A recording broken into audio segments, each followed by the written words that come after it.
On May 3, 1999, a storm system over Oklahoma produced a mile-wide wedge of darkness, with wind speeds hitting 301 miles per hour. That metric was captured by a mobile radar unit tracking the vortex from the highway.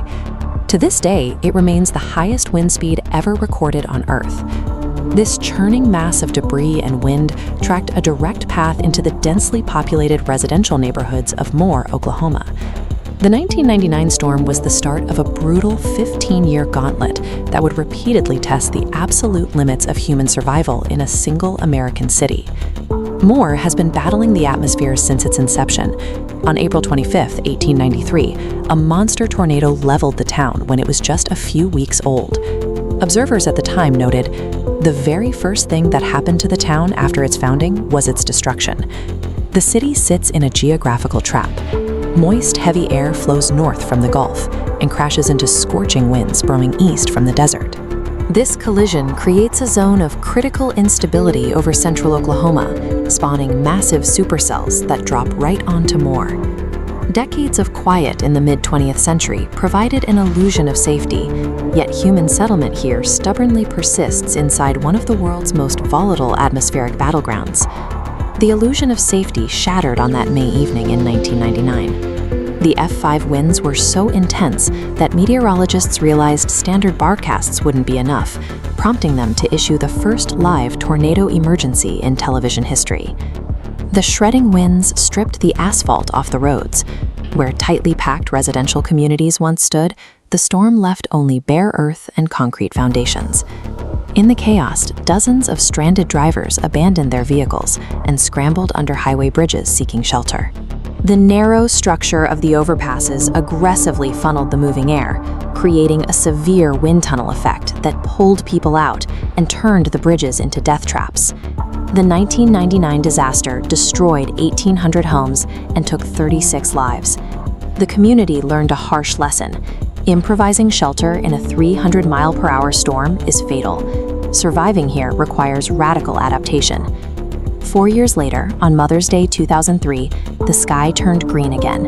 Another massive F4 to F5 storm touchdown, crossing Interstate 35 and slamming into the exact same center of the city. The physical devastation mirrored the nightmare of 1999. Winds exceeding 200 miles per hour reduced hotels, offices, and freshly rebuilt neighborhoods into piles of twisted metal and rubble. Yet as the dust settled over hundreds of destroyed buildings, emergency responders discovered exactly 0 fatalities in Moore. Between the two strikes, residents had rapidly installed underground safe rooms and heavily reinforced backyard storm shelters. When the sirens wailed, people had only seconds to react, but they knew exactly where to hide. The city had figured out how to survive a direct hit.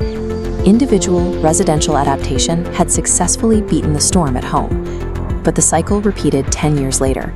In May of 2013, a rapidly intensifying, mile-wide EF5 monster locked its path straight for Moore once again.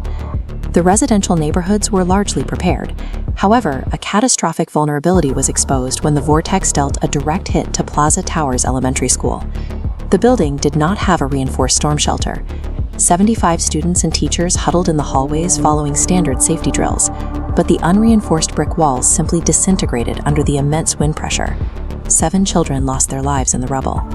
The tragedy revealed that while backyard safe rooms protect families, true survival in the tornado capital demands that community infrastructure be just as resilient. Today, where ruins once covered the landscape, the community has rebuilt. The new schools now stand tall, specifically equipped with reinforced, state-of-the-art storm shelters designed to withstand a direct hit. For the people who live here, meteorological silence is just a long pause. They accept that the next massive supercell forming over the Great Plains isn't just a possibility, it's an absolute inevitability. Moore stands as the ultimate proving ground for severe weather resilience, demonstrating that through relentless adaptation, a community's will to live can outlast a 300-mile-per-hour wind.